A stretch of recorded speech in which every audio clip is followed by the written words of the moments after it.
Okay, welcome everyone to the June 28th, 2017 Nashoba Regional School Committee meeting. This is our last official regular meeting of the FY17 school year. We're going to jump right into the agenda. I'm calling the meeting to order at 5 o'clock. Any citizens' comments? No.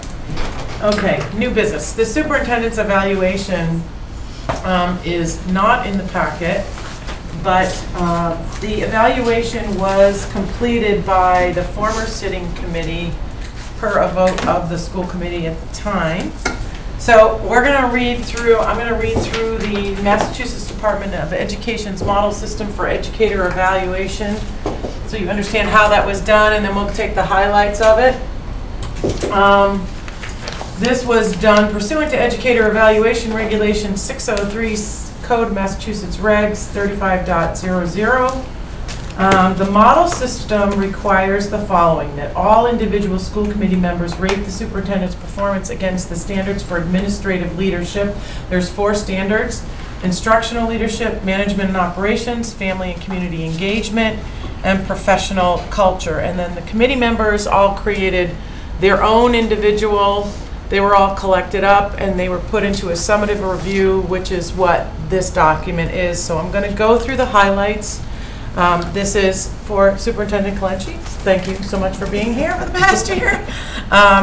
So step 1 is to assess progress towards goal for professional practice, student learning, and district improvement. And the superintendent, according to the school committee, collectively met the professional practice goals, met the student learning goals, and exceeded the district improvement goals.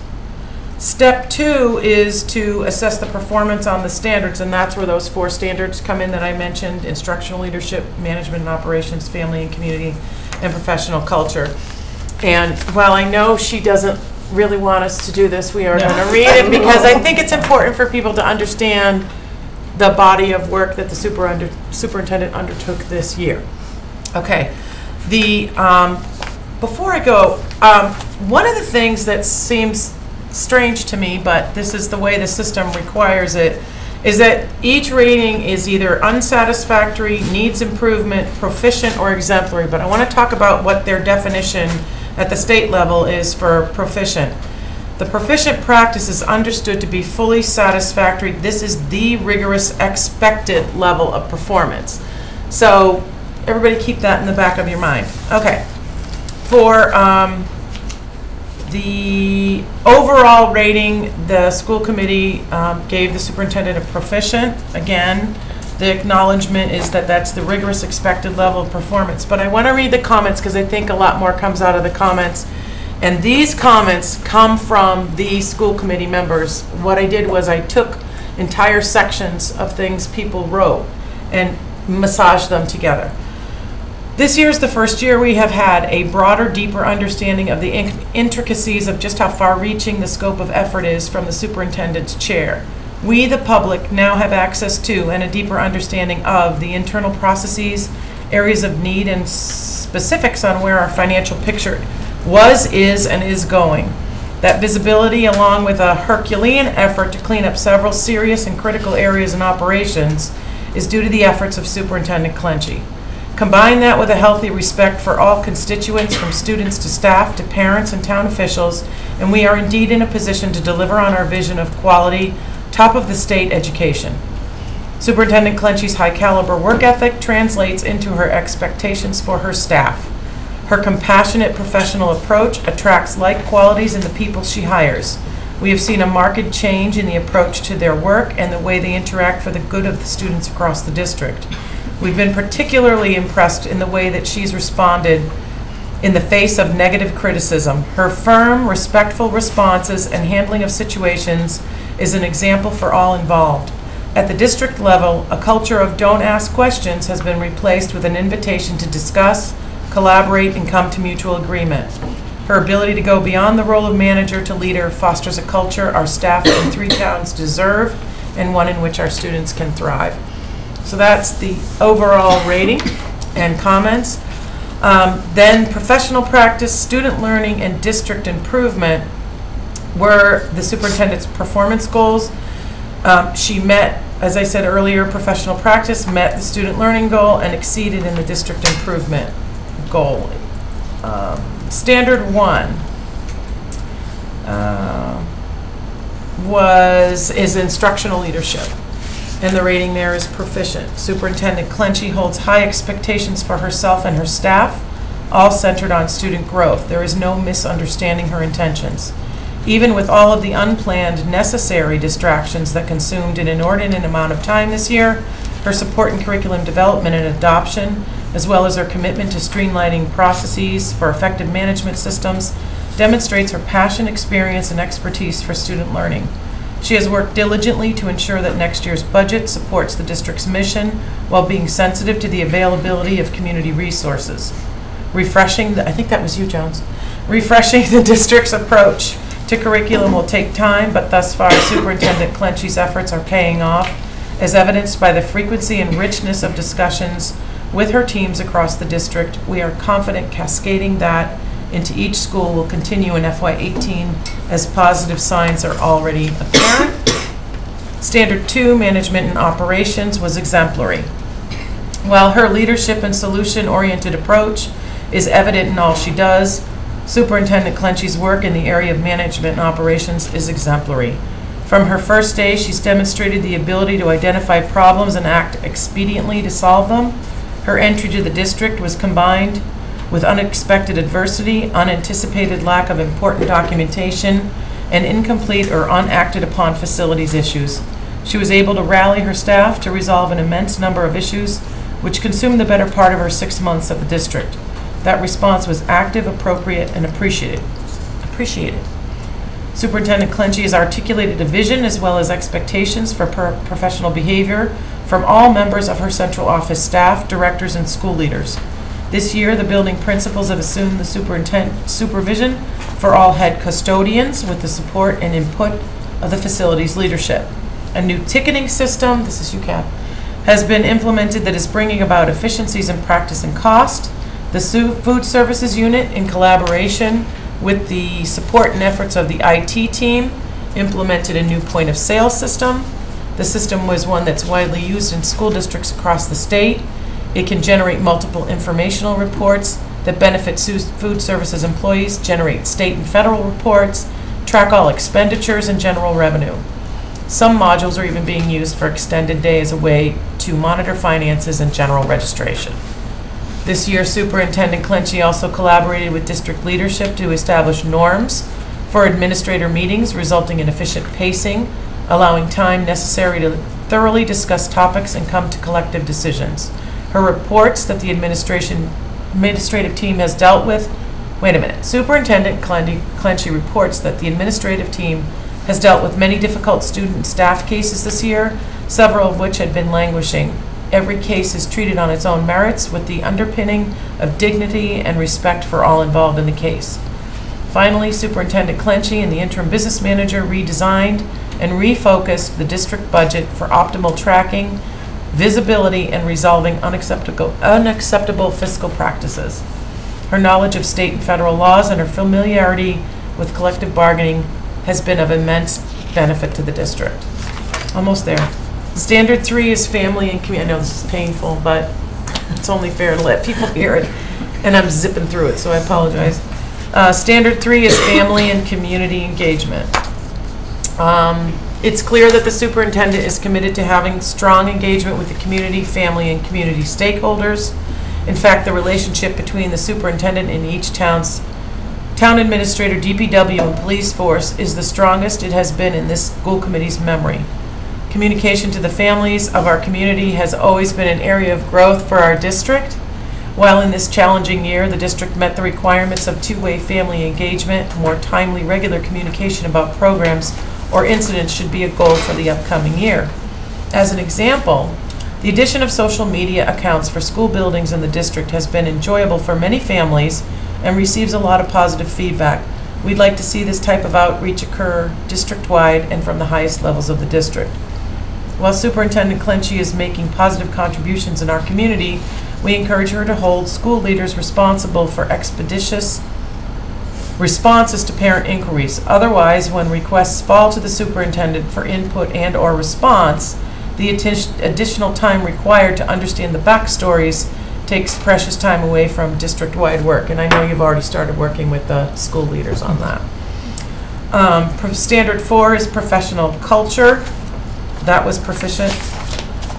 Superintendent Clenchey leads by example. She's always positive and relevant in the promotion of her ideas and expectations. She's consistently demonstrated a commitment to high standards with a vision to lead the district into the future. She has open lines of communication which foster collaboration and trust within her administrative team. She values a cautious, reflective approach to leadership and has worked diligently throughout the year to ensure that all stakeholders are aware of her vision.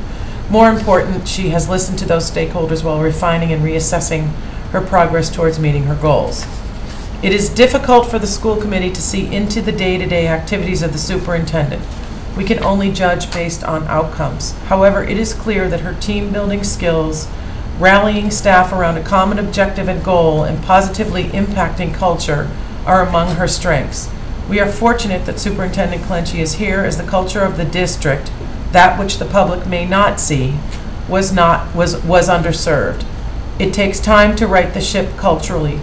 Thankfully, that work is paying off. We're looking forward to this time next year when we believe the Nashoba Regional School District will continue its renewed positive vibe, and one of which the NEASC report identified as a need. So, given all of that, thank you so much for all of your efforts. And I don't know if anybody else has anything they'd like to add. I think really appreciate the input from all the school committee members that worked on this document, including those who've rotated off and gone on to like a real life. Yay for you! But I don't know that there would be anything else I could add on this. Just thank you. I mean, this has been an incredible year, coming off of a couple of very interesting years, but I'm just in awe of what you have accomplished, and with your team, because you're the last one to say it's all you, but you've built an incredible team. And something that I noted, I happened to be here early one morning, I don't even know why, but you were just coming in, and you didn't know I was here. I think I was hiding in the closet. But that's I heard you go into every office. Hi, good morning. And I good morning. Hi, today. And I'm going, oh, this, I mean, it makes a difference. Right. It just makes a difference. The vibe, the positivity, but the outcomes, the goals, the work, the indicators. I mean, it all. And I feel very fortunate to have you as the superintendent. Thank you so much. Thank you. I appreciate that. All right. So I'll just make a quick comment or two. I just want to also thank the school committee and the former members who happen to be sitting here too tonight. I think I had said earlier, if I could take a look and, I mean, a superintendent doesn't have that ability to gauge, but if I could gauge and give us a rating, it really would be exemplary, because I think that together it has been a team. Like, this has been a team of, you know, when I take a look at all the work that you've done with policy, you know, all the work that we've done in the fiscal area, all the work we've done with teaching and learning, and although I always apologize to you guys, sometimes you don't get as much as of my time, but when I take a look at all the work that we have done collectively, it has been, I think, a banner year. I really do. I feel really good. When I walk out of here right now, I look back and say, we had an amazing year. The things that we came into, you know what, they just ended up being a honey-do list, a checklist for us to go through and say, yep, did that, yep, did that, yep, did that. And so it feels very, very good. I'm very proud of my staff, and I appreciate the fact that that came up. But I'm also very proud of this school committee, because I think collectively we've led, and I think we've shown leadership with courage, and I'm very, very proud of us as a team. So I thank all of you. Thank you. Thank you. All righty So then. I just have one question. Will this get posted to the district website? No, it will not. It does not need to. Okay, and I'm just Yep. wondering. Okay, thank you. Yep. Yep. Okay. Although it is a public document, but we're not. We never have posted on it. Okay. Okay. Anything else? Nothing? Okay, with that, we are going to retire into executive session. If someone would like to make a motion to discuss the negotiating strategy for the superintendent's contract, and we will, say it again? Oh, would you like to? Would you like to make your statement now before we do that? I would like to, if that would be Okay. okay, thank you. All right. Okay. Thank you. Thanks, Lita. I just want to take a moment to acknowledge the passing of Commissioner Chester. It's difficult to know exactly how to even go forward in terms of what to put out there or what to say. It was unexpected. I was privy to a lot of information that I know public wasn't, and so it wasn't a shock to me as much as it was a shock to others. This was a man to me who was a friend, a mentor, a leader, a thought partner, and he and I think our ability to agree to disagree was bar none one of the best I've ever had. Philosophically, he and I could sit and go around a table. We could still walk away and go over to Dunkin' Donuts and have coffee. This was just such a genuine, authentic man. And to see him pass so early at 65, and Alita and I were talking the other day, this is a man who couldn't enjoy retirement, couldn't get over that finish line, and it's just so profoundly sad for me. I am so grateful for the opportunity that he afforded me to work with him and be part of that top level administrative team. He was simply amazing, and I was truly a benefactor from his leadership and his mentorship, and I just want to put that out there. The condolences and sympathy that I feel for his wife and his family. His youngest just graduated from high school last year, Nicholas. So I mean, he had a young family still, and it's just so sad. But we will miss him. I remember saying in an email to him just a couple of weeks ago, we were corresponding back and forth, and I said, you've got a really strong team below you. They will rise and continue the work.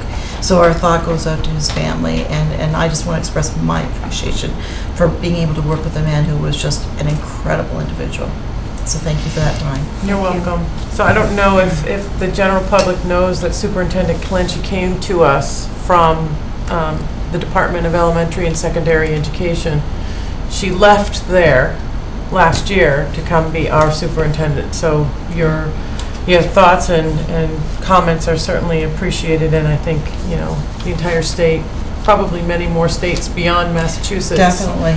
probably share in a lot of the comments that you made, so thank you for that. Alrighty, so would someone like to make a motion to go into executive session? Okay, so how about this? Let me help you out. If no one wants to. I'll move it. Okay. I move that we convene into executive session for the purpose of discussing negotiation strategy for superintendent's contract to reconvene into open session. Second. And Mark seconded it. Thank you. Susan? Aye. Yes. Ann? Elise, I'm sorry, I almost called you Ann. Elise, yes. Lorraine, yes. Kathy? Yes. Steve? Yes. And Mark? Yes. All right. Okay. Thank you, everyone.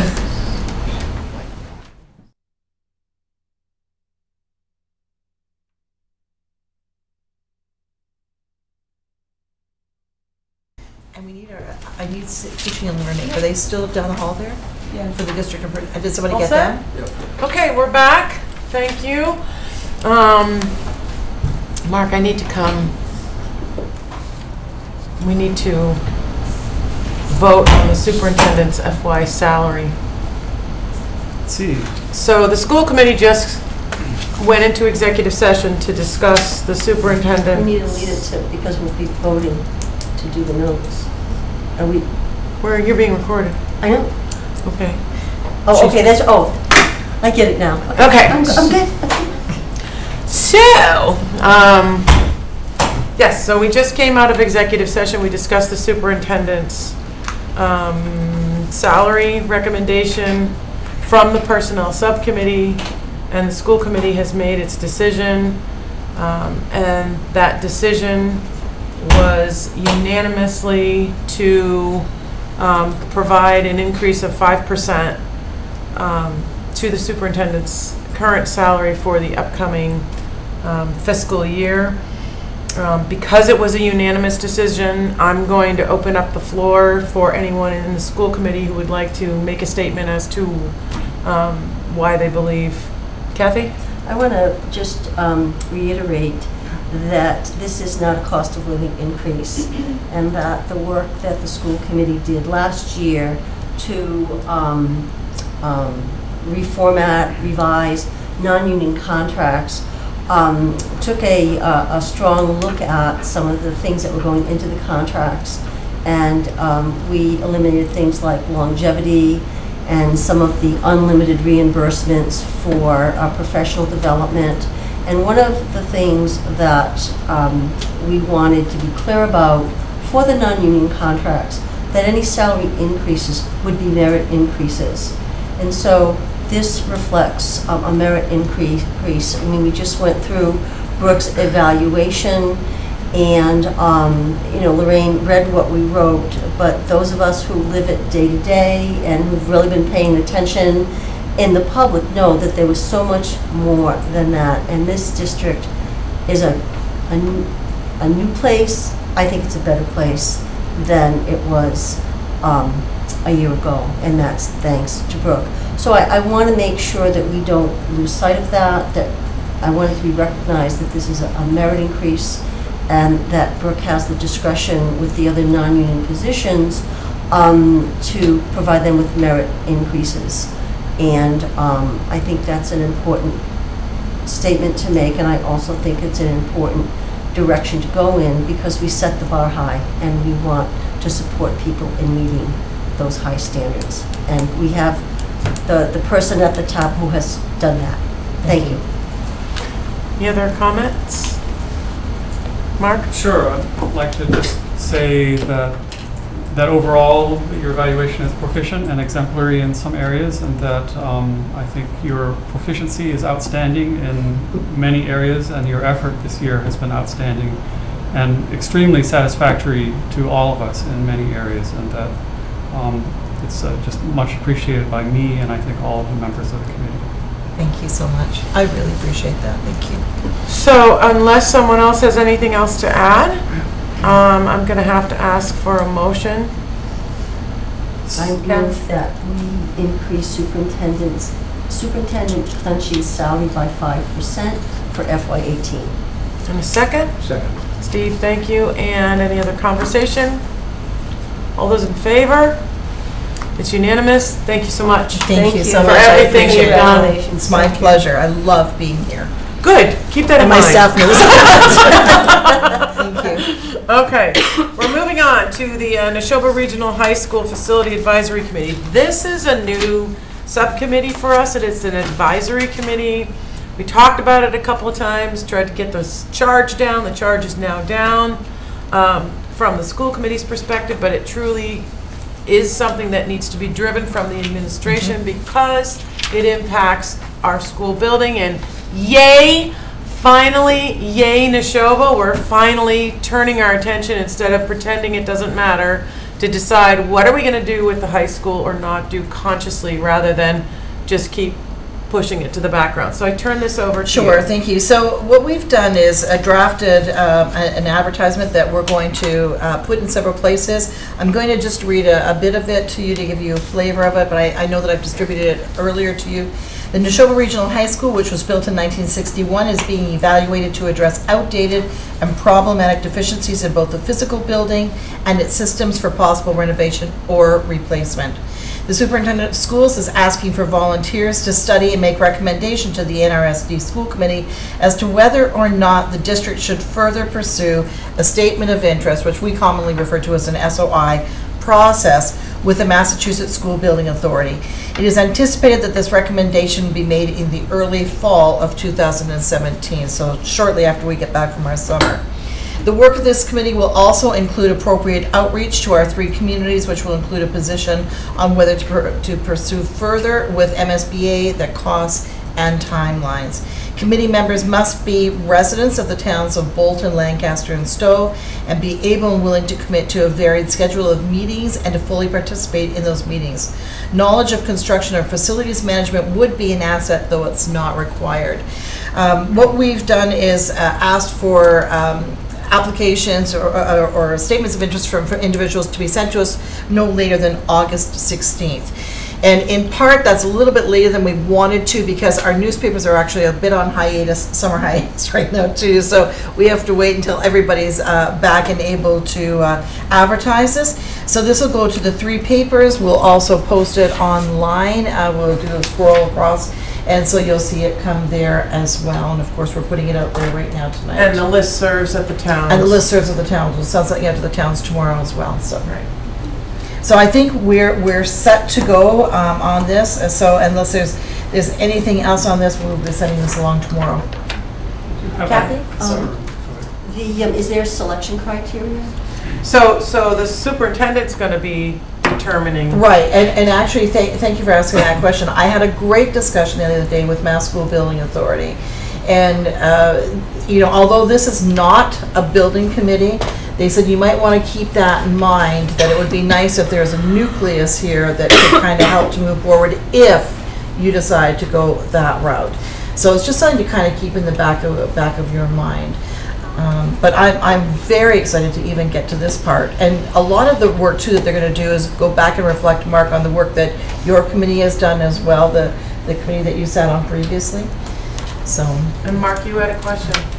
Yeah, I'm just concerned that because it's starting later than we hoped and wished, that early fall as a target time may be optimistic. And I wonder if we should be thinking about by the end of fall or something like that. When you think about what this group is doing, there's already a full report from the task force, which identifies, and it's really looking at that. We kind of all had this conversation this past year, right, where we wanted to be, but it's important to bring the community members in to say, what do you guys think?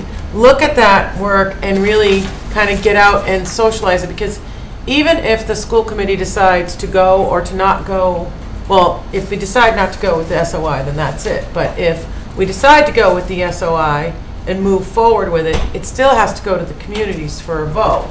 So we need to get people, it can't just be us talking about this to understand what's the scope of it. And I think if we keep it narrow enough just for the SOI, without letting it become this mushroom cloud, I think we'll get a better understanding. So, and I think too, Mark, you raise a valid point. I think if we get to a point where we say, you know what, we're not going to hit this kind of timeline, I think that we just come back and say, you know what, we need a little bit more time, and I don't think you're going to have any problems getting us that time. Right. So let's see how it goes. Okay, good enough. Thank you. Then we'll work tomorrow to get this posted. Thank you. Thank you. Thank you. Thanks. Okay, the district improvement plan. District improvement plan. I'm going to ask both Patty and Martina to come up just really quickly, and just to kind of let them know, and although we've had this discussion, we did do a debrief of this after we had our last workshop and worked through it. You had brought forward a couple of suggestions at that workshop that I brought back to Patty and Martina. Some of the things that you actually had on there, we actually felt were already in here, but then we made a couple of changes and such. And Steve's found a couple of other little typos that we'll go back and fix as well.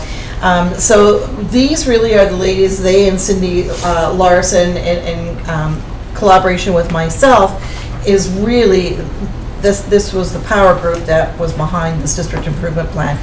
So if you have any questions or comments, and Martina and Patty, I don't know if you want to maybe give a comment or two before we turn it over to the school committee about the work that you've got here in front of you. Started, didn't we, too?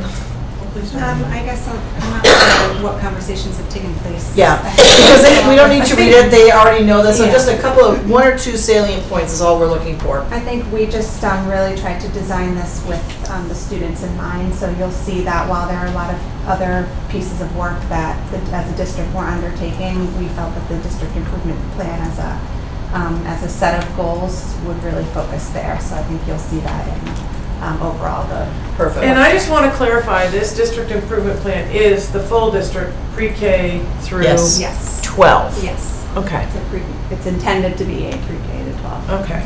Patty, any comments from you or thoughts? Just very briefly, the plan is based on data. So looking at MCAS data, looking at the youth risk survey, any type of data that is informing us that these are areas we need to think about and work on. That was really the genesis for it. Perfect, thanks. Thank you. The Thanks. school committee, any questions, any further questions that you might have? I do. So of the bullets, so we had a workshop last week, and there were a lot of suggestions that came out of the workshop for our goals. And oh, by the way, school committee, we will be picking that up again in the fall, so more to come. Because we don't have our goals done, and you can't expect them to get done in one session. But one of the things that we noticed is a lot of the things that we were putting down as goals for the school committee, actually, and Dorothy Presser, who is our MSC rep who worked with us, was all excited after the meeting. He said, you guys, you got it. You guys got it. After all these years, you got it. Because there were several things that we had indicated that really do belong in the district improvement plan under the superintendent's purview, and then oversight from the school committee versus the school committee taking them on. So I sent the list to Brooke, and then she must have worked with you on it, but could you identify for us, if you can remember, what were the extra points that you ended up putting in? Because I know that you said some of them that were already in here, and I noticed that too. I don't think we probably hadn't had a chance to review it, but. Well, for example, the K, I think K was in there, but we'd already had K on our radar already on here, so we didn't add that because we knew that it was already on there, and we knew that the work had to be done in both K and pre-K. So that's something that we didn't add, but it was on your list. I think there was some digital literacy. Yeah. I think that we added in there that was on there that we felt we could nicely dovetail. So Martina, I want to ask you about that, because digital literacy is a hot button for us, big time. So can you just, because I can't compare one to the other, can you tell us where that is and what that is? Yeah, so I'm just looking for the exact wording, but there's a piece under digital literacy in Goal 1, but the most obvious place where you'll find it should be under Goal 3, curriculum. Let's just see here. So the last benchmark. Last benchmark, you'll see it there. So basically, as you know, as a district, we've undertaken a one-to-one initiative as the sort of first space for supporting the updated digital literacy stamp frameworks that have now been released. And so part of our effort is just to continue to work with all teachers to ensure that students are really using the technology they have to enhance their own learning. And then secondarily, Cindy Larson is actually taking on some work to some K-12 work with the instructional technology specialists and then our computer science teachers at the high school to really align that end of the digital literacy units and frameworks. The science frameworks came out first, and then the digital literacy. But I know, again, the digital literacy was the last thing, that they in science was the last thing I signed off on before I left the State Department. So that was done during my time period there. So, but we've really not paid attention to the digital literacy frameworks and standards. So that's why it's in under the curriculum, just to provide that context. I'm going to represent a member who's not here. I can hear him in my head. And I think it's because I know you do, I know you do, several of us believe it as well, that the digital literacy piece not be just an implement, that it be an enabler to differentiated learning in a meaningful way. Actually, Neil, those are my words. But anyway, but I think it's the sentiment around the table. And so we're going to be looking to see how is that happening, where is that happening, illustrative examples of how, students who are in these plus classes what are they doing? And instead of just, being put in a classroom with an online class, like that's not an enabler, that's not a good experience. Or just teaching the kids how to use the laptop. It's how are the kids using it, because the teachers now know how to use it as a tool to enable the learning, not just the access. And we're excited that we have the frameworks to sort of more formally guide that it's something we've been working toward anyway, but this really just helps. This kind helps of, us, the frameworks. And to share sort of what should happen at each grade. Or So grade scale. that's wonderful to hear. So one of the things next year when we do our monthly, bring, folks in from the schools, I would love for these ladies to come in, professionals to come in and illustrate that with some of the students instead of some of the softer things are nice, but we really need to see the concrete. And I know it won't happen for a little bit, but we would love to invite you in to show us your work. I'm just thinking too, because, we did this at our workshop, but I want to just mention to the public that we've created 3 documents here. We have a pamphlet that's got the sound bites, and we've modeled what the work that we've done after the state, because the state has standards first that are the bare minimums that teachers need to use for teaching their courses. Underneath that is a frameworks that helps to push it, and underneath that is the curriculum that we do at this level. So we've taken the same approach. We have the pamphlet, which is basically the sound bites, the bare minimum. We've got another document that has a little bit more information in it, and then we are in the process of creating the 3rd document that has some of the things you're talking about in it. But that document is intended more for the teachers, the staff, as opposed to these, which are more user-friendly for our public. So this is our roadmap. Right. This is your roadmap, and then the how you're going to do it. This is what you're doing, and the how you guys have, and we respectfully Right. leave that there. Okay, great. Thank you. Thank you. Oh, Steve. Yes. To me, the term expected benchmarks is kind of really weird. I think just the term benchmarks, because this is how we're going to be measured. These are not, in other words, these are not suggested benchmarks that may happen. These are the benchmarks we're going to be judged upon. And therefore, I think the word expected doesn't belong there. So your target benchmarks. Makes sense. Makes sense. Well, benchmarks are targets. Right. So just keep it. Get rid of the word expected. That'll keep me happy. Whatever. Well- It's her document, so Well- I think the discussion needs to occur Yeah. because it's her document. Okay, we'll talk about this offline then. Thank Okay. you. Great suggestion. All right. Thank you. Okay, so thanks for. Does anybody else have any questions? Just that it's looks, It's the gorgeous, yeah. presentation is wonderful. It's focused, it's clear, and one of the things that I would hear from teachers in the community when the district improvement plan would come out is initiative overload is the polite term for it. But this is stuff that people are doing that they can get. It's just wonderful. Thank you. Good You know job. what? Thank you. And I think that's one of the things when we talked about this time and again, we said we want to put in what we're really doing. year. Yes. Yeah. Mhm. And 1 year and saying this is exactly what we're doing right now. We will have these prepared for every staff member when they come in on the first day back. So Well, that we everybody's all got need to that. be able to articulate, what are you doing this year? Yeah. Right? Everyone needs to be able to articulate it, from the staff up, and even the school committee. So, Yeah. thank you very much for your efforts, we really appreciate it. Thank you, ladies. Thank you. I think we need a vote on the district improvement plan. So, if someone would like to make a motion, I move that we vote to accept the district improvement plan as presented and amended. Second. and a second from Mark, thank you. Comments, questions? All those in favor? Unanimous, thank you for your efforts, truly Thank you. appreciate it. Thank you. Thank you.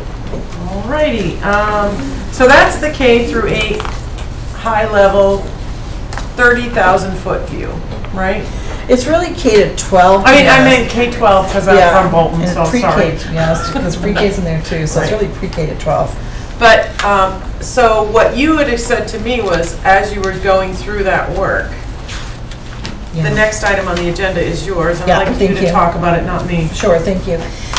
So I think that I sent a little note around to you, and I just want to reiterate that. I apologize for that. But whenever you have a shift in administration like we have at the high school right now, it provides a beautiful opportunity for a superintendent to dig deeper than you would normally dig. And you have the opportunity to go into classrooms, for example. I mean, even taking my key around and going into every single classroom. Normally, you don't do that. But when you've got a shift, you have that opportunity to say, you know what, this is a great time to look fresh lens at everything, the building, how the classrooms are being used, to the infrastructure of your administrative team. It gives you the chance to kind of openly say, you know what, this was tried, but I think we can look at this now, because this might take us down a different path. So it creates a lot of opportunity for a superintendent to come in and have a fresh look, and I capitalized on that this time. So one of the things that I found through the process is I had the opportunity to speak with many different people. But I did hone in on our department chairs, because they really see themselves as the middle management, and I do too. But they can only do so many things. Their contract only allows them to do certain things. And then it's my job to kind of go in and say, okay, so where are the holes? What are things that I can make a move in right now to help support, and we can kind of move this down a different pathway. So some key things, some salient issues or concerns or themes, if you will, kept coming back up. Curriculum was one of those themes, and you know, it was everything from the vertical and the horizontal alignment just isn't there, to, you know what, I don't feel that inspiration about the curriculum, or I need extra help with it, or I need some ideas that I can take to my staff or my department, and those are just some areas that we feel we're missing right now. So curriculum was a key theme. Discipline came up, but discipline came up from our current administration is just tapped out with the amount of work that they've got right now, and we feel that if we could pull some of that back from them, that there could be a natural focus on the discipline and culture within the school. So that was another idea that they had. Is there any way that we can rethink this? Educator evaluation was the other really critical piece that came up. And so that allowed me to go into, again, some different places to look at different things. I would suggest a couple of things, because I've brought educator evaluation up before around this table. When the Department of Elementary and Secondary Education put out the guidelines and said this is like a gold standard, it didn't mean that every district had to adopt 100% of that. And it was encouraged, if you were a superintendent at that point in time taking in some of those workshops, it was encouraged that you take out some of the key salient pieces and keep them contemporary with what your district's needs were. So you might have this little piece over here 1 year, but maybe in about 3 or 4 years you might look a little differently at it and bring in some other pieces that you weren't using over here, or swap them out. But the whole notion was to keep it ever evolving and a living process, a living document. Somewhere that didn't happen here. And so what happened was 100% of everything was adopted, and it's just too big. And so we've had ongoing discussions all year, and Marie has been helping to spearhead that, working with, we have a group that's already in play of union members, and Ross Mulcairn and Laura Friend are our key administrators on that. And we've tried very hard this year. We didn't get where we wanted to go, but I think as I approach this, you need to know that that was in the back of my mind, that that's still presenting issues for us that we can't seem to move beyond. So we need to streamline it, we need to look differently at it, and this is as good a time as any to do that. So with all of that in place, and then you've got that philosophical piece, then I've also got the reality of I'm looking at evaluations that aren't being done or can't get done. Or I've got administrators that are saying, I'm so far behind and I can't seem to catch up. You know, or another one texting me while they were on the bus to Washington, D.C. saying, I'm trying to get these evaluations done. I think I can get 1 or 2 more done before we get Washington. And you say, wait a minute, this is just so not where this should be. Because then the other side of me as the leader is saying, are these being done the way that they should be done? And is the authenticity there that we need? So educator evaluation, and I think really, when we take a look at the high school, that should be our flagship. That school should be the flagship. whether it's educator evaluation, whether it's curriculum and vertical and horizontal alignment, whether it's discipline, whether it's culture, I really believe outside of this district improvement plan that we need to put a light on that high school next year. So with that, I started to think broader on it and started to have some good discussion, rich discussion with people. Then I brought everybody in, the department chairs all together, and said, I've got this idea. I want to run this idea past you. And then I've run it past several of you. I ran it past the personnel subcommittee, I think in 3 meetings, maybe 2, 3, 4 meetings, and said, this is what I'm thinking, and now I'm presenting this tonight, saying, okay, I'd really like to see this position supported. The notion would be an assistant principal for academics. I've also had this discussion with our teaching and learning friends as well, because I see that this position would tie in nicely with that unit as well, particularly in terms of curriculum. So I sent something around to you saying this is what I'm thinking about. There are commonalities that I gleaned when I spoke with the staff, the notion of curriculum guidance and better facilitation and direction were cited as areas of need.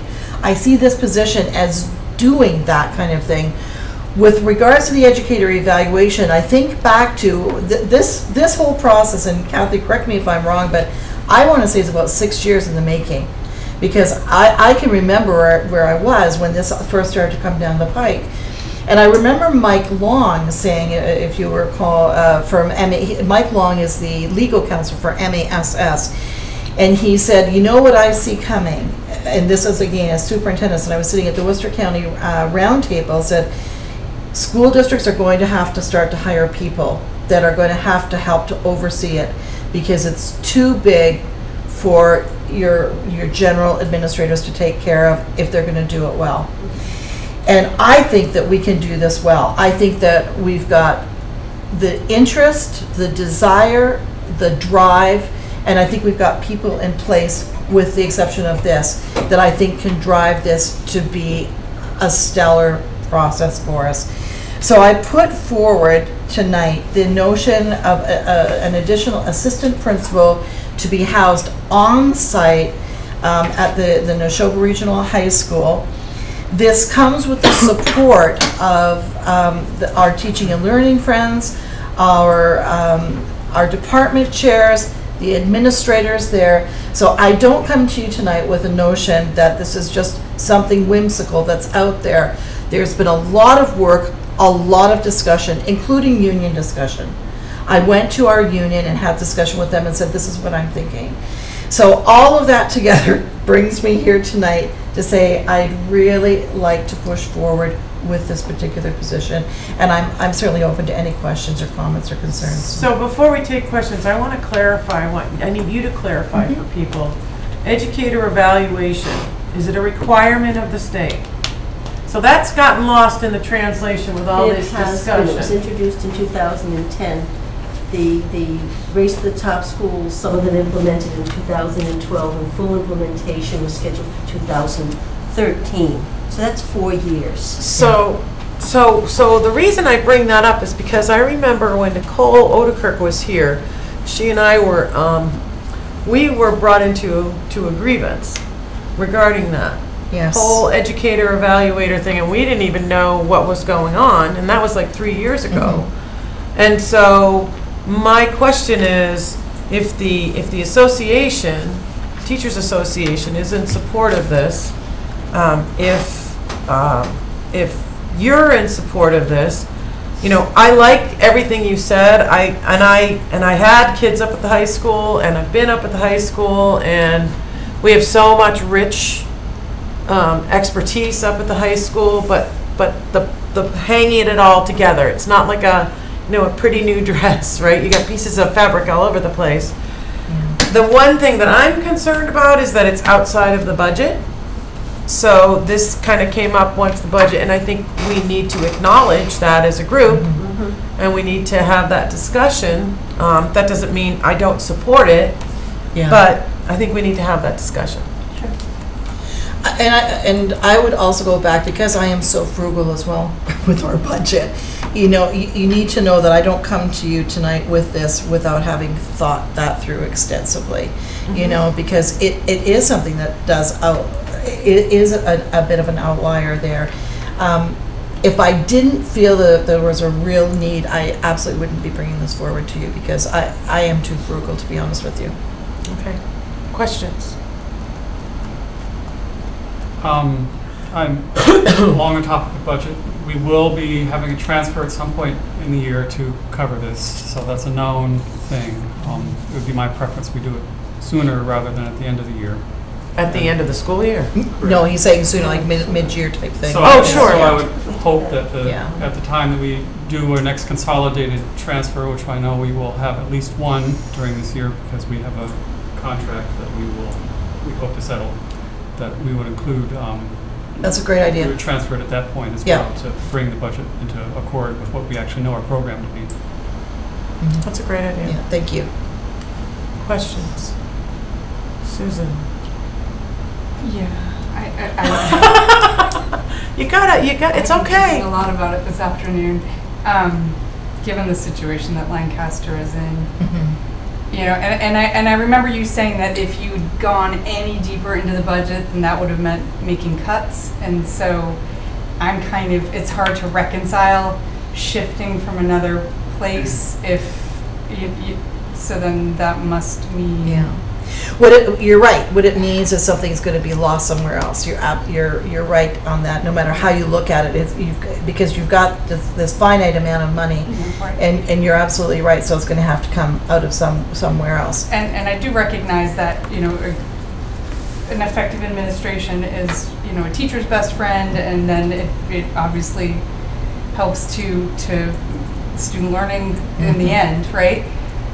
But I wonder if after the new principal's first year, you know, if waiting and putting it into next year's budget and having them, I'm sure you've met, you know, and discussed it with him. Yeah, absolutely. But having him see things in action and then making, you know. Yeah. And just to follow up, you're absolutely right. He and I have had multiple discussions about this position.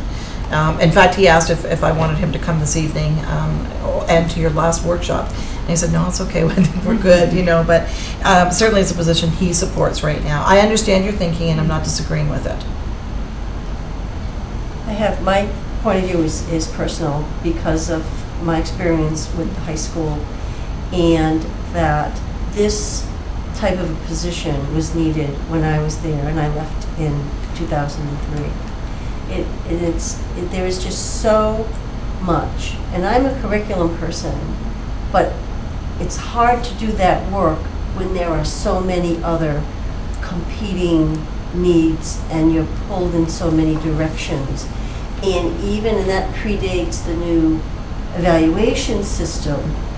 The old one was much different, but it was so hard to get it done. But the most important thing, one of the most important things a principal can do is be the instructional educational leader. And it's so hard to do it on your own when you've got a school of 1,000 kids, and there's discipline, and there's also, not just discipline, but there are other things too. I think that if we can do this, it will help tremendously to advance. I mean, we have the school improvement plan goals. With the right person, I think it'll help advance those goals.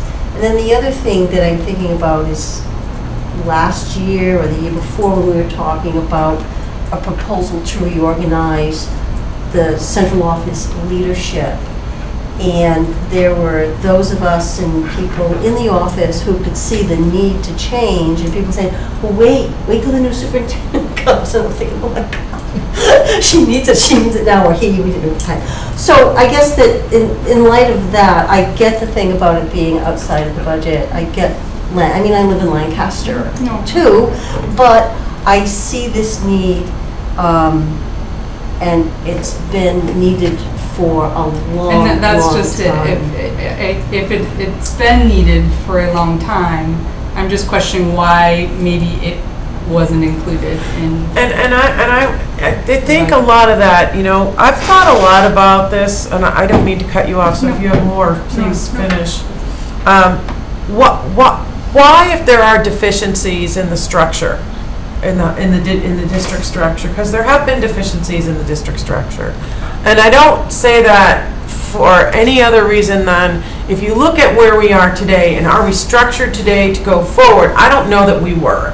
In fact, I don't believe that we were, and we weren't. I have kids in the system. We weren't.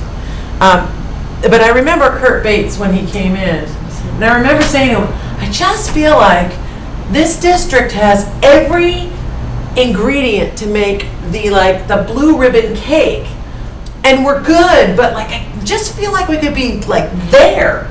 And he said, you're right, but your demographics in your town are what's the word I want to use? It will drive a certain amount of success in the students.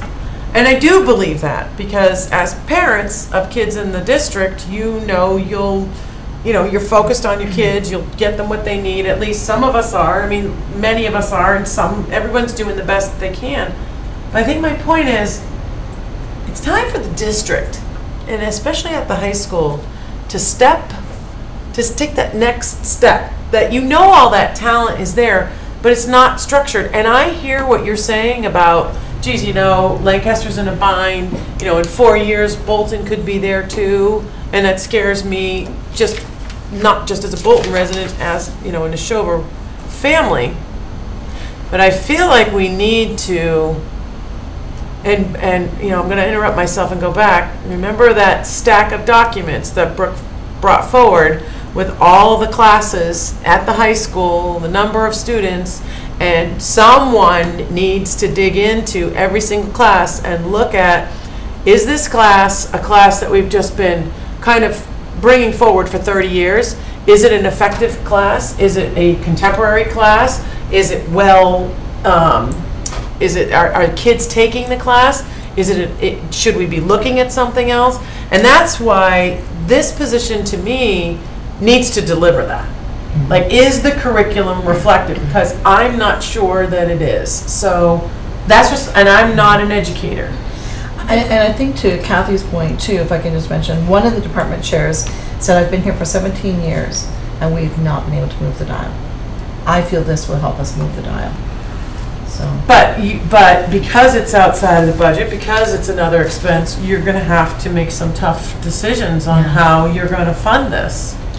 Yeah, and in sitting in finance, in one particular finance committee meeting in Lancaster, I mean, they led with us to look closer, and we pledged to them that this was as tight as it could get.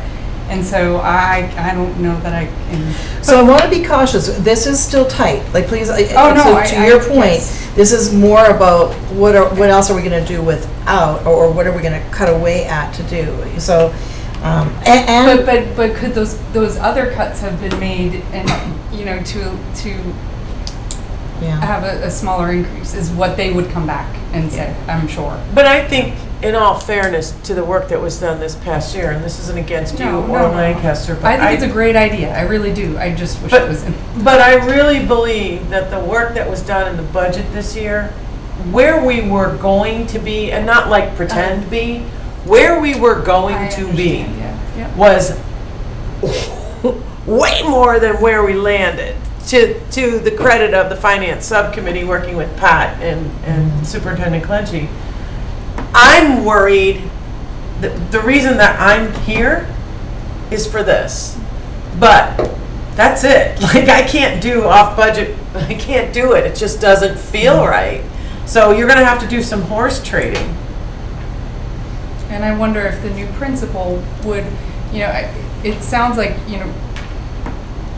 and I'm not so naive to think that this is like easily done, but course evaluation seems like it would fall under department head, and you're saying that it hasn't been happening. So I wonder if the new principal would have some sort of a plan that, to get them to work more.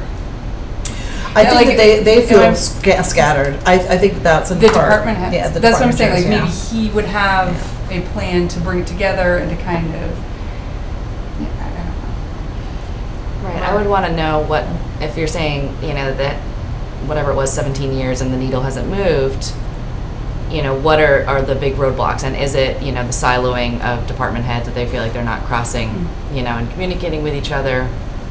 And like Susan said, is that something that the principal can address?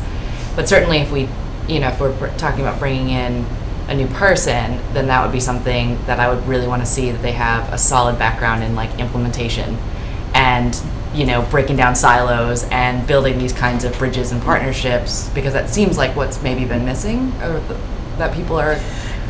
In part, but I think another bigger part for me is looking for somebody with content specialization, because that's the other thing that the department chairs are looking for, is somebody with rich content specialization, and that would also be what the union would be looking for. So what is the roadblock that they're articulating if something's been happening for such a long time and the needle's not moving? Is it just a number of things? You know what I'm saying? Well, I think it's just a myriad of factors. Yeah, I think It was these things that you said. Right? Yeah. These are the key themes, the key areas of focus that particularly the department chairs feel need to be the focus for next year. I'm going to say something, hopefully it's okay. You can say whatever you want. Well, almost whatever you want. When I was there were a lot of budget cuts that needed to be made, and they all came out of the high school. Mm-hmm. And so there were years when there were no department heads. It was the principal and the 2 assistants. And then, so it's hard when your staff is cut up like that. Right. The other thing, and this is reflected in the NRHS evaluation report, is the involvement of the superintendent and the assistant superintendent in the things that should be the day-to-day management running of the high school, and that was something that was cited, and we were almost placed on warning for it. So you look at that and the amount of time that situation existed.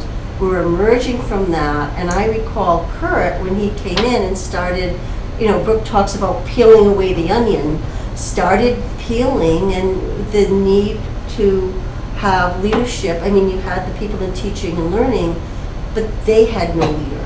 And now you have the principal and the assistants, qualified to do certainly the work that needs to get done, but the work keeps changing and people keep shifting. So the dial hasn't moved.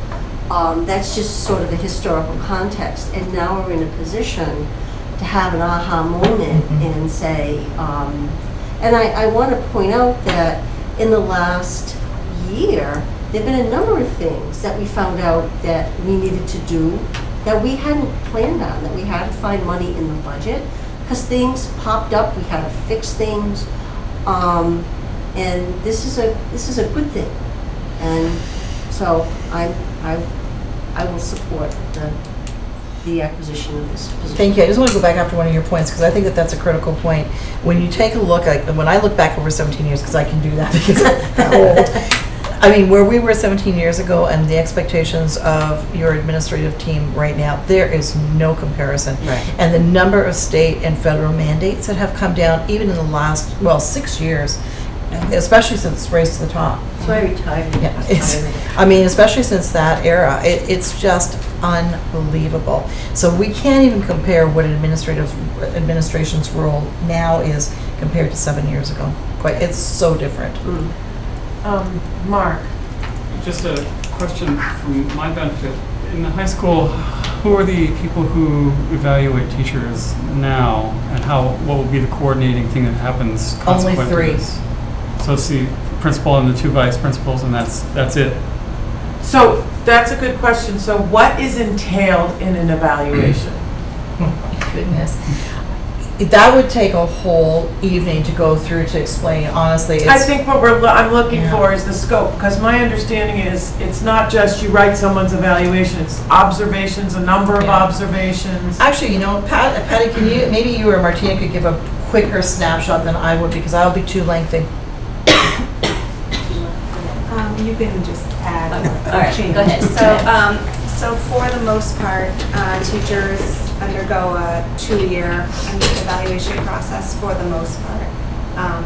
And during that time, teachers and other staff, during that time, whoever is doing the evaluation, the assistant principal and principal, together will do between 3 and 5 walkthroughs of the classroom, after each of which they do a write-up of some kind to sort of document what they've seen and provide feedback. On top of that, at the end of each year, there's an evaluation of some kind, a formative in the first year, a summative in the second year. On top of that, there's also a very lengthy planned observation where the teacher submits a lesson plan of some kind. The evaluator observes that lesson and then provides a very detailed set of feedback. And then to the discretion of the evaluator, they may choose to do additional walkthroughs and observations depending on kind of what they've seen and if they're missing any evidence. On top of that, staff is required to submit a body of evidence to support the fact that they're meeting the many, many indicators that are currently part of our evaluation process, and the evaluator is responsible for really looking in detail at each one of those. How many indicators are there? Like just ballpark? I actually have no idea. I want to say 40. Four standards. Yeah. And how many? The 4 standards with the indicators inside of that. But there's like 33. It's my understanding there does not need to be that many indicators. That's right? the point. And that you don't need to do a formal observation each year. No, it's You're- 1 for 2 years. 1 for 2 years. Yeah. And it doesn't have to be planned, so there doesn't have to be a review of lesson. That has to be planned. Yeah. But what we're saying again is that we took all of those guidelines, right? And so we're doing all that. And keep in mind too, that it's not just teachers that we're doing evaluations of either. And so, you've got your custodians, your secretarial, your, like, anybody that's in that building, right? So we're focusing right now on teachers, but.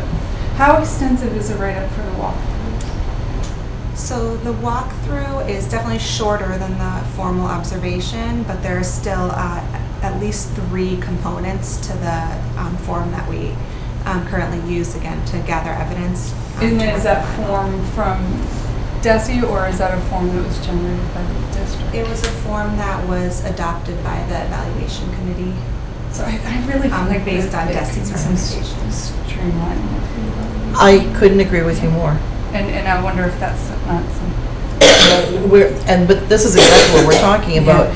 Anne Marie has been meeting with Ross and Laura and that very committee that she's actually, you both sit on that very often. So So what's the impact of this on the department head role? We've got how many department heads? 10.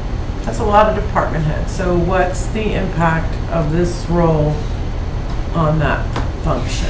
Well, in essence, this role would kind of corral them all, and as you were talking about making a team, building a team, this person would help to oversee the process of the educator eval, would keep it on target, make sure that things are done in a timely fashion, and take on a series of evaluations as well. So it would be expected that that person would do, let's say, 20 evaluations, for example, 20 individuals.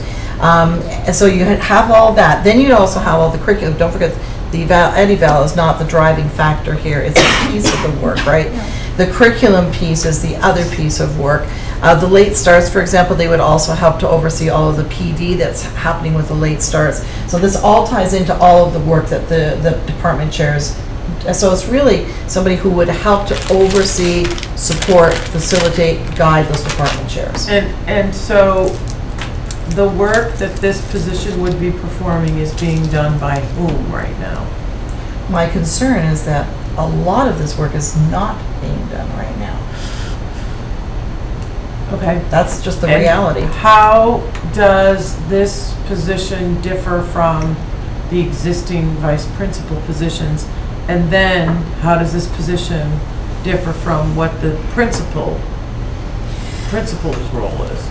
So right now, as I see it, you'd run the two principals, the two assistant principals that are currently there right now would focus primarily on the day-to-day operations, whether that's the custodial, the secretarial, the discipline, the culture, all of the other things, that the day-to-day part of the operations. This is not somebody who would have that type of focus at all. So two very clearly delineated roles that these two players would have. And then the principal would be the overseer to all of that, and the feeding back, the creating of the vision. You know, we had talked about the fact that he would have regular ongoing meetings with these assistant principals. So we're, you know, if I really need to see if this even comes through as to whether how we would approach it on a regular basis thereafter with the principal. Okay. Other questions? Is it conceivable if the role of the department chair was shifted, perhaps coming to a different bargaining group so that they had genuine supervisory authority, that some of this hypothetically over time might be of some kind There's of not a lot of point of support view? for that thinking right now, to be honest with you, and I would say that came through very clearly in my discussions with the staff for a myriad of reasons. It's a great question. Anything else? So, it's on here for a requested vote. Do you someone want to make a motion? I move that we authorize the superintendent to advertise and the principal to hire an assistant principal of academics at Nashoba Regional High School. Second. Any other discussion? I would like to Yep, propose Steve? an amendment, a potential amendment to that, and that it be funded neutrally. In other words, this is not more, this is just, you're gonna have to fund. Like Yeah, I you said can't, before, yeah, we would, that is how it has That- to be. yeah, that is how it has We'd to have to be. go back to the Yeah, towns. yeah. So we're not gonna do that. Yeah, because, yeah, no. But, and that's exactly, that was the discussion that was happening here, is to make sure that it has to be inside of that budget. Anything else? All those in favor? And all those opposed? 1. The motion passes. Okay. The next item is a facilities department vehicle purchase request.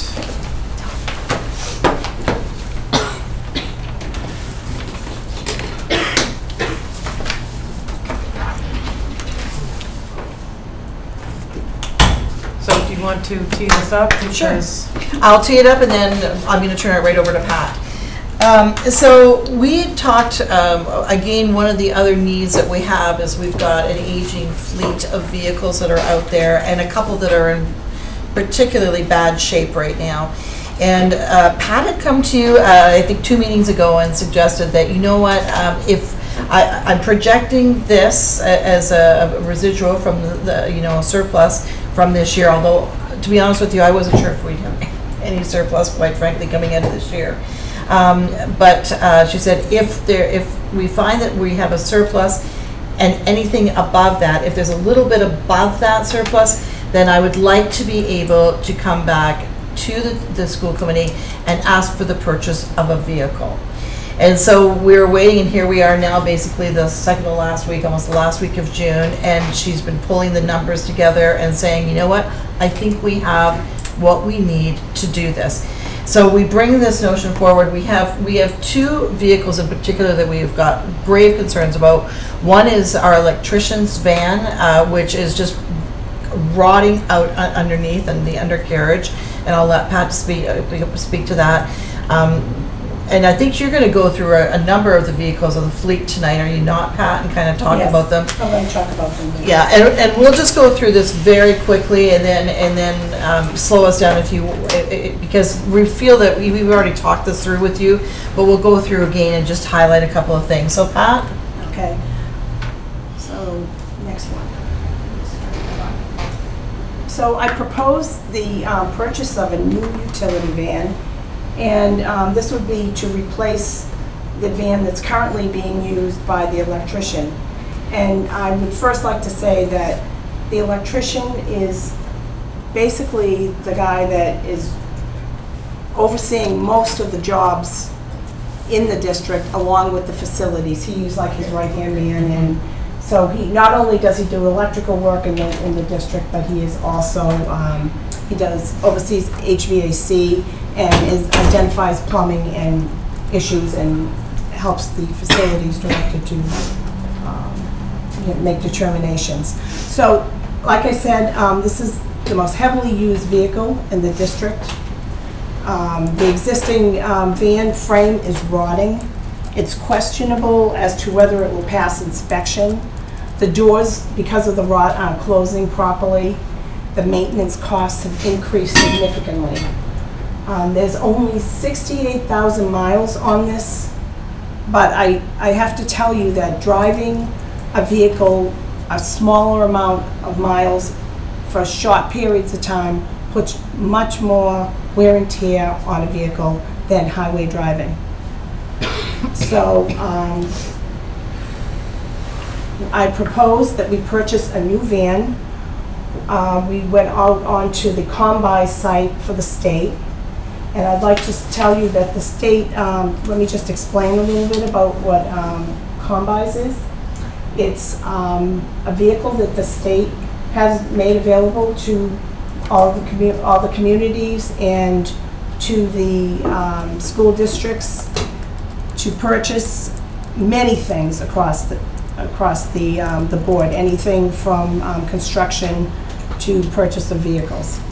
And we went onto the site and we got 3 quotes from 3 different for 3 different vans, and this particular van that we chose was $31,000 and includes ladder racks and all the accessories necessary as what the existing van has. And going forward, this actually meets all of our requirements. So, is this in the budget? This is not in the budget. But the reason why I'm at the end asking you this is because we wanted to make sure that we had money for everything, all the other items in the budget right through year end. And that's why I'm coming at the last minute to you, because I really wouldn't feel right about spending this money on this without knowing that we have at least enough to do this, and it's critical. I have to say it's critical. But we do have money in the budget for a vehicle, right? We have, yes, for money. We used money to pay off the debt on another vehicle, but we do have some money left in one of our contract service lines that we can use for this. But what about the snowplow that we? Well, I'm moving on to that. Yeah, I think we have to move pretty quick here. Okay. So there's an old pickup truck at Stowe that we can't really leave the site right now. It's a 1993 and it won't pass inspection, so we're going to put it up for disposition as surplus. There's the existing plumbing and electrician vans. We're kind of going to take some parts from one, move it to the other, and it will be used to transport lunches between the buildings here in Bolton. This, by using one of these vans to transport, it will free up the truck with the plow on it. The Emerson pickup truck, which is the truck with the plow, will then be moved to the high school for use by the grounds crew. The vehicle is currently being used to transport lunches, like I said. This will also help with moving equipment across the district, the landscaping trailers. Right now we have the one heavy-duty pickup truck that has to bring the equipment with the lawnmowers to one place, drop it off, and then go up and drop somebody off over there and then go back and pick them up. So they spend a lot of time going up and down 117. So, and then it could be used for plumbing, for small, not for plumbing, for plowing in an emergency, for small pieces of, area that needed to be taken care of. And for the future, we would like to be on a plan in which we replace at least one vehicle a year. hopefully next year, maybe we'll be in the same position where, because of efficiencies that we found in the budget, that maybe we can purchase another vehicle. We have an aging fleet. Before I start, somebody better jump in. Is this, so are you saying this will be purchased with FY17 funds? Yes. Okay, so that's one question. I have another question. In the end of March, there was $229,327 in the custodial revolving account. Mhm. And for FY17, when we were planning either FY16 or 17 budget, I recall that we transferred money out of that to do an offset. And then, not similarly, but there we were told in November of 2016 that we needed to buy 2 lawnmowers, and that a loan was taken out for those. My point being that there appeared to have been money in that revolving account that could have covered the cost for those. So here's my real question. Okay. How much money is in that account now? And could that money be used for some of this? Well, for fiscal year 18, we've allocated funds from there. There are funds that, Okay, there are expenditures that are coming out of that All right. revolving fund. okay. And that has been addressed. I think we've talked about that extensively. I've talked to Finance Committee about that, and that was the plan, to make sure that that revolving fund doesn't grow, that the money is being used to offset expenditures in the Okay. budget. So if this money from FY17 is not used to purchase the van for $31,000, what will happen to that? It will go to E&D. Mark? I think, correct me if I'm wrong, I think we were actually going to use more in the custodial fund than was coming in. So we're planning in next year, actually reducing the balance a little bit in order to Right, undertake some of the exactly. operations of the school.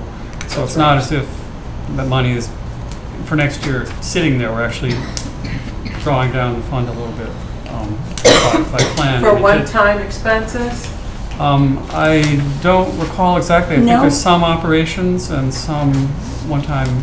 It's a continuing revenue source in the sense of rentals of buildings or otherwise. So there's a little bit of, there's income and there's a good reason to have operational outgo. And some of the debt for the turf field comes out of there. And that, I think, it's been that way for a few years. So what are you asking for? I'm asking for approval to purchase a piece of equipment that's expensive, a $31,000 van for our facilities department. From FY17 From funds? from fiscal year 17 funds Oh, Right here, right now. right now. That's why it's in this month right now. If this vehicle or another vehicle comparable to it fails, what kind of trouble causes everybody when you don't have the vehicle you need in hand, which you're, I assume, worried about? Well, we know that one of them will possibly fail inspection, so we'll be down to one van. So if that one van breaks down, then we will be in trouble. I mean, using it between the schools just to bring the lunches back and forth is fine. But as far as using it, it's not street worthy. And I don't think it's worth the money to put any more money into this vehicle. what are your annual expenses for maintenance on that? Well, if I'm not mistaken, there was at least $1,200 put into the electrician's van, and it's still not up to what it needs to be. The plumbing van, we haven't done anything to. It's sat since last, So, and that's worse than the, I mean, I get the need, and it's like, you don't want to hand tie somebody to be able to do the job that we need the electrician to do, but all this off-cycle stuff, and you and I have talked about this, just makes me so nervous. Well, I mean, you can decide to put this into E&D if you want, if that's this extra last little bit of money, or you put this into the van. But that's not the point. The point isn't just shove it into E&D. The point is, it's just more unexpected expense, and I get that, but like if you're gonna come to us in the fall and say, now we need another vehicle, or we need another this, was it in the budget? No, it wasn't in the budget. It's like, and I get it, because you're just like finding all of these things that, I know she's looking at me like, Well, you know, yeah, in well, you gotta 2016, put that out we probably there. used the van more than we needed the 2 lawnmowers. I mean. Yeah, but that's water No, under I the know bridge. that, I know that. But to me, it makes a difference that it's FY17 funds. And the money, if you Right. don't use it, and I get. That's not my point, But, though. My yeah. point is, yes, I get the FY17, I get it, but like, you know, if you need a vehicle every year, then build it into the long-term Right, budget and that's- instead of, And we did. we have another one, we got a winner, ding, ding, But ding. that's exactly what this is, and that's, you know, we talked about it this morning. This is the plan. There needs to be an evergreen plan in place. And that's exactly what we're coming with, is saying, listen, we want to do one now where we've got the money. We know we've been open about the plow truck, that's coming right behind it. That's the next vehicle that we don't think is going to But pass that's not in the inspection. budget either, right? Well, I think that we've got some money set in the budget to help support this moving forward. So this just happens that we've got this money right now, a little bit of extra above what we had projected, so we said, we probably should bring this to you right now and say, do you want us to go ahead and purchase it right now? It's a need. What's the projection for the E&D? Now that we're at the end, near at the end? You can caveat it. Yeah, Yeah. we're not gonna hate you Yeah. for it. Just roughly. About 400. Going in. Going In into- addition to the 1.7 that's in there. Really? $1 million Are we comes taking out. any out of that? So we're taking Next $1 year, million. we'll take $1 million out next year. So we got, 4 from this year, I know, we'll have 7 left over. Right. So vicinity 1 million after, at July 1st. We'll have No, we'll have approximately 700,000, we'll add 400 to Right. that, so we'll have over $1 million. Right. That'll be the bottom line. Okay. Others? Oh. Okay. Does anybody else have any more conversation you guys want to share? I would just like to say think it's strategic to not get into trouble on our vehicles. And Right. I think it's money well spent to possibly even save labor to have a working vehicle. And I recognize that it's not necessarily an intended and wished for expense, but I think it's come to necessary and could be a savings by having the vehicle working when you need it most. So in that sense, I'm favorably inclined to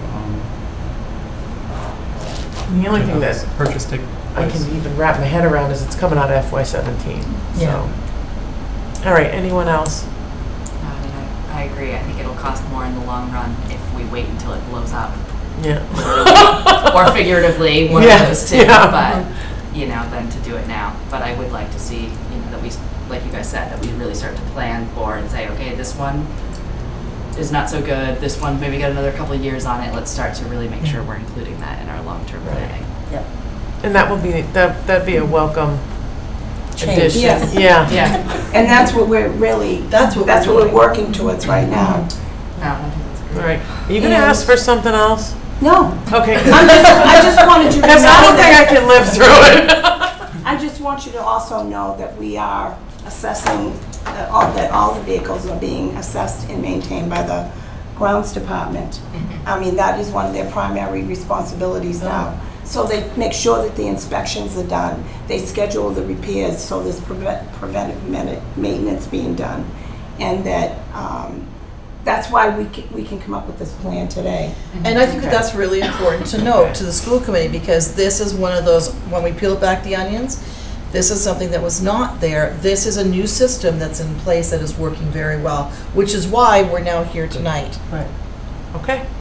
So part of your conversation is that you're saying we do have another vehicle that is not in the best of shape, and there's a possible conversation next year, depending Possibly, on how yes. All things right. go.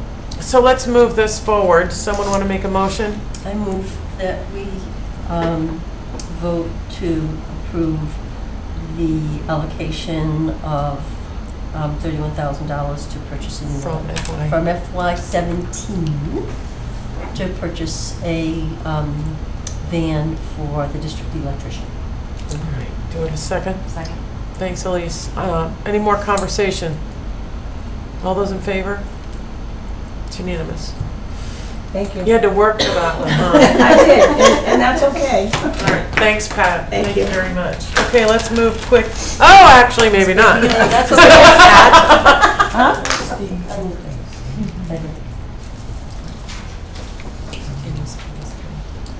Okay, great. All right. So I'm going to turn the next item over to the superintendent, approval for the interim business manager 2017-18 contract. Yeah, this is just simply because the school committee oversees the contract for the superintendent and oversees the contract of the business manager. And SPED, I think, is the other one. SPED and the too, school right? nurse. Yeah. So this is just coming forward because Pat had a one-year contract last year, and so all I'm doing is moving forward that we do another one-year contract for her this year. So that's what I'm bringing forward to you. I have no issue with it, and I just want to Pat, you stepped up to the plate in a big, big way. From being a senior accountant to stepping into some pretty big shoes, living through a forensic audit and having every process that was here completely ripped apart, refocused, best practices put in place, reporting structures that we never had, that we really need being put in place. Even coming to us today, even though it gives me agita to understand this, knowing that you're starting to plan, we can start to see a 3 to 5 year plan maybe start to be developed, so our towns know what's coming, why it's coming, and I really appreciate the work. I just encourage you to keep looking for those opportunities for us. But I really appreciate it. I would say too, I just want to spring from your thinking too. When I take a look at growth, I mean, I think that Pat has been amazing this year. She's shown great leadership. She's a great team member. She's a great thought partner for me. Both she and Anne Marie are in my office at least once a day, if not maybe 4 or 5 times a day, depending on what's happening. And I'm so appreciative of the skill set that Pat has brought. And you're right. And I think some very courageous leadership this year and some tough times and some tough discussions, and she stepped up to the plate every single time.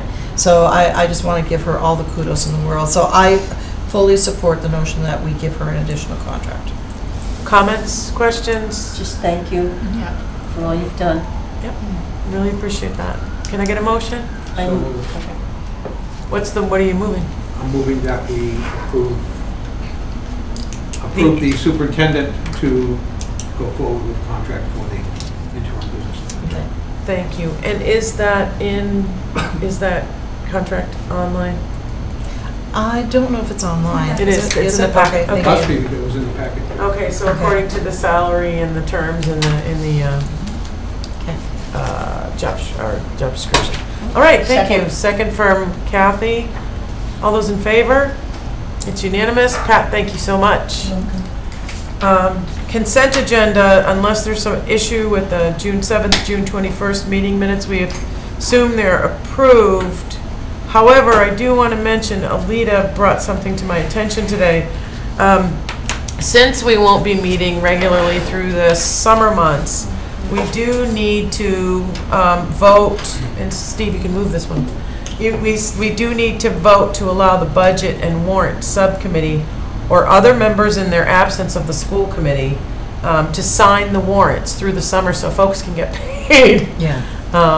So, Which is a normal thing that happens every year. yeah, because we don't have the full meetings. So if someone wants to move that, and I'll take a second.